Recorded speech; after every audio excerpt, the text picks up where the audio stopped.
when is it time to move on? Trying too hard versus laying off a bit. I'm Cass. I'm Kathryn.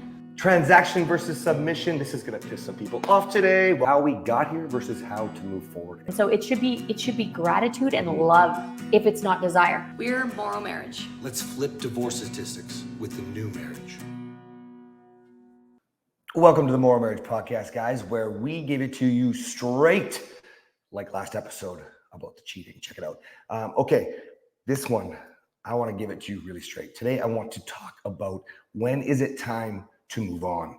And I want to do this episode, honey, because man alive, there's about 7 or 8 guys out of hundreds, guys, about 7 or 8 guys with some tough wives, and they just want to move on. And I've had several calls where I'm just literally like, I have to give it to these guys. So I want to give it to you. There's a number of things that you need to think about and consider before you decide to move on.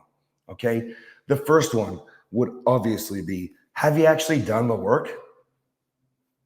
Right? Mm-hmm. Guys, if you don't know, Kathryn and I have spent over $500,000 to learn what we know. We keep investing in ourselves. We keep learning more. And if we're still learning and you're learning from us, then what would make you think you've done all the work? So problem number one, go back to your freaking vows. Go back to your commitment, your integrity, the kind of man or woman you want to be. Straight up, number one, is it time to move on? When is it time to move on? Based off that, and you've not done the work, fucking never. Okay? Or at least not yet. Like, come on, hold on. And I'm not saying you'll have to do all the, because we'll never be done learning, rising, growing, educating, trying new things, putting more together. But guys, come on. If you can imagine what we've spent in time and energy to come back from the depths of hell, just think about how bad our story is. You're probably not nearly as bad. And we obviously have done the work. And so you got to consider. Lot yes. So of work. Consider. But now we get to reap the benefits of all that work that we did. That's right. It doesn't feel like as much work anymore, right, baby? That's 100% right. You know, you were just telling some men on a call that it was like, I think 2021, we still had some good doozies, you know, and then, you know, it's. Yeah, so we fixed our marriage. What I was saying was in 2020 is when we really kind of got over the hump. That's when we started to fix things, because that's when I started to reflect on my own behavior and I got a hold of my defensiveness. 2021 was still pretty rocky because it was fresh. We did not know how to navigate with these new tools that we had, and we didn't have the type of program that we run. And so 2021 was still really hard. 2022, we had a few fights, but it's getting easier. 2023, I don't think we fought in all of 2023. And then he had a few knockouts in 2024. Yeah. And by the third one, he was minor and I was more just on like the edge of my seat waiting for him to have another knockout. So I was worse in the third one because I was in anticipation of him having a knockout. And it's just, this is important for them to understand, because you guys, of course, there's always going to be something potentially, especially if you're dealing with a brain like mine. Okay. Number one. Brilliant. But thanks, baby. But in any of those points, when is it time to move on? Never. Because she just said it. We used the tools. We didn't really have any fights, you know. So for us, the answer is never. Yeah. Now, you brought up something very valuable on that call before I go to the next point, and that was when things start to get better because you're using the tools, you will feel like moving on more, right? Because a minor setback is going to feel like the world is crashing out from under your feet. That's right. So when you get over the hump, that I mentioned a little while ago. It's when you start to feel connected again, things start to feel good. You wear rose-colored glasses and you forget, hey, this is fresh, this is new, I'm still using my tools. You let your guard down, and then either you slip or your partner does something that triggers you and you guys take a step back. That step is going to feel way worse because you're coming from a place of happiness and joy and peace. And so you're like, oh my gosh, this is the worst it's ever been. I can't believe we backslid. You only backslid a little bit. That's right. And so if you're not prepared for that minor backslide, you are going to think that the world is crashing, and you might start thinking about divorce again because you're like, I thought we made it. And then you're like, oh my gosh, we didn't. So you want to be ready for that by using your tools, being proactive. Don't let, when I say let your guard down, I mean, okay, you learn all these new tools and you're using them, and then all of a sudden things are good and you forget to use your communication tools. You forget to have connection and physical intimacy and non-sexual touch and all the things that you need to give each other, words of affirmation, all those gifts and more gifts and gifts. Just kidding. But you forget, you get a little bit complacent because the guard that I'm saying is down is when the guard for yourself, making sure that you're using your tools and you're not getting to a place of complacency. Now let's move on past that. Cause like, remember, this came from me having 2 calls with men in my program who are being given the tools. Okay. First and foremost, there are men who have a tougher situation. Let's say, actually, that doesn't matter. They have a tougher situation. Okay. And now a new man enters the program and he's been given the tools, but he hasn't been able to even learn about all of the tools yet because he hasn't had the time to go through, apply, try, reflect, get some help, And so you start to look at another man and start to look at their story, relate to them, and validate yourself for the feelings that you have of frustration, of bitterness, of contempt, of whatever. So you may have been given the tools, okay? But then you still have to use the tools, okay? Now, Kathryn kind of touched on that already. So I'm going to move that to where I went with it next with them, okay? And that is simple. You need to be using the tools long enough. I have my assessment now is 1,500 points, man. And you can't possibly tell me at this. So this all started because one man's like, I got about 950. If you're scoring a 950 out of 1,500, then you can't think about leaving because you're not the man that you even need to be. So how can you possibly place judgment on your wife? Oh my God. Or vice versa. That's exactly it. That's the point that I wanted to get you right here. Did you pick up what Kathryn just said? If you're not even the person that you're supposed to be, how can you place judgment on your partner? I handled a lot of DMs yesterday, and there was some women in there that were angry at their husbands. And I mean novels of hate. And when I see that, guys, I'm going to be treating you like I would treat my men. Okay. This sounds really rough. What are you doing about it? Because it sounds like all you're doing is complaining. Mm-hmm. Like, how long did it take you to write? I don't even know what that is. A 10,000 page essay? Like 10,000 page or essay. 10,000 word, I meant essay. Like, if that is really how much hate you have in your heart, you don't have a place to judge your partner. Because you know what? You ain't perfect. They ain't perfect. And at the end of the day, if you want to take responsibility because you're listening to this and you want more, then put the fire down. Just put it down and just focus on you, where you're going, the direction you're going. Okay? Now, that's called a leader. That's right. By the way. That's right. Now, this is the next part that we went down this path. So I teach a patience formula. I don't know if you use it or not, but it's not really mathematical. So it doesn't really matter to give you the details right now. But the point is you should be patient. You don't get to decide your partner's pain.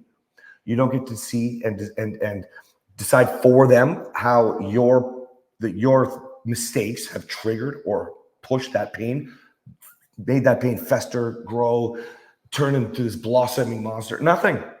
It's none of your business other than to love them and support them through that pain, which means you require patience.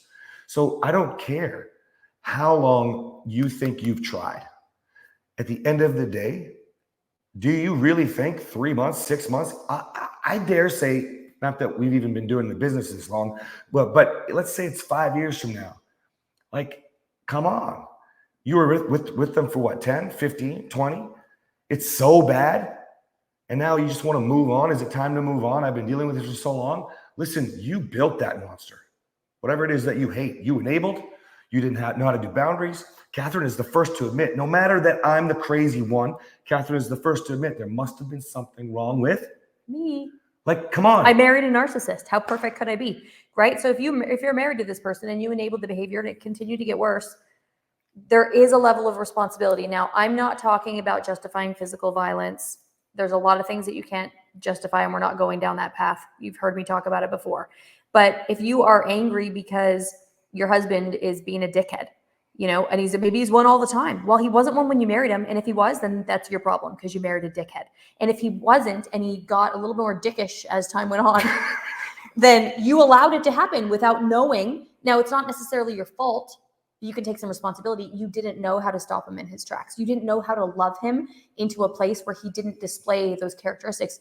You have a responsibility as his wife or as her husband to help them through these character flaws and these things that happen to them and the resentment, all these things. You have a responsibility to your partner.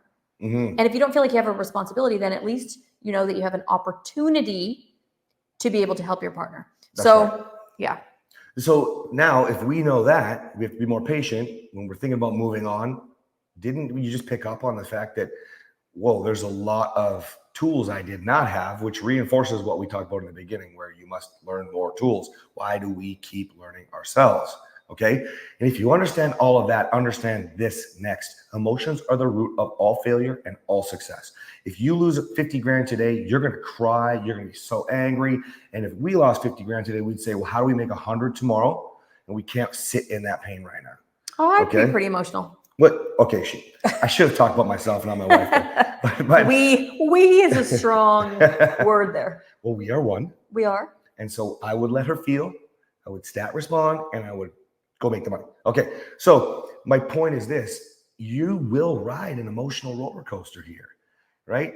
One of the men on the call that I was listening to you coach today, like, he keeps referencing my call because he sat in on it because we were driving to get chicken coops. So he got to hear me. He doesn't usually get to hear me coach the men. That's right. So today he heard the whole conversation. Yeah. And so, I mean, I heard this man and he's like sounding really upbeat. He's finding all these wins. Listen, like, it wasn't my call, so I stayed off of it. But like, at the end of the day, I watched this man 30 days ago, 60 days ago, 80 days ago, continue to go into a low because he didn't get the response or the reaction from his wife. So luckily, my wife knows exactly what she's doing because I didn't have to do it. You're like, expect that low that we talked about. Expect there to be a backslide, a step, whatever, because you will ride your own emotional roller coaster while you develop your strength in practicing and learning the tools, which this is the part that drives me mental.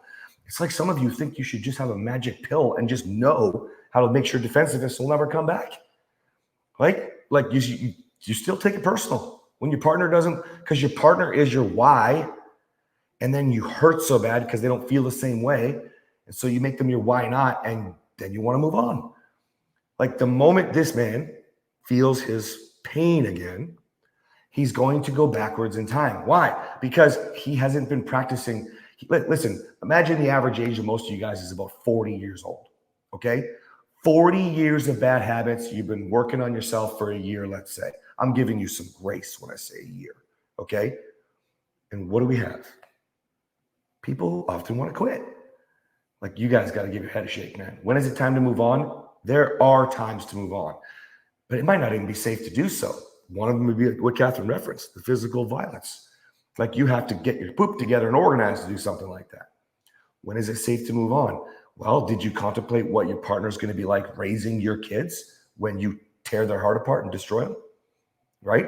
I have some women who I have to walk through staying in relationships that aren't necessarily healthy for her, but he cannot get the kids and they don't have enough evidence to be able to support getting full custody. So I think the moral of that story is there are different situations and don't judge anyone else's situation. But overall, when is it time to leave?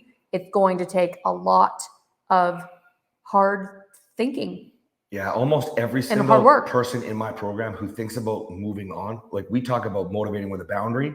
And like, honestly, that's motivate with a boundary. Like, how you could get to a point where you are ready to contemplate that when you just haven't followed through and learned enough. You haven't tried enough. You haven't given your partner enough grace. You haven't given them enough gratitude, love, everything that you want. You haven't given it to them yet. Most of the time. Most of the time. Yeah. I would say 90% of the people that we work with. And then when I find out when they're like, oh, I just had to call another guy yesterday. Oh, I want to end it. She's just not getting it. And I said, well, this is what happened 6 months ago. This is what happened to you 3 months ago. Now you just had some really bad things happen. So I'm guessing you went back into that low. Oh yeah, you're right. I haven't been showing up. I've been a little comfortable. Man, it's really easy because it's 40 years of bad habits. All right, guys, we'll see you next time. Bye.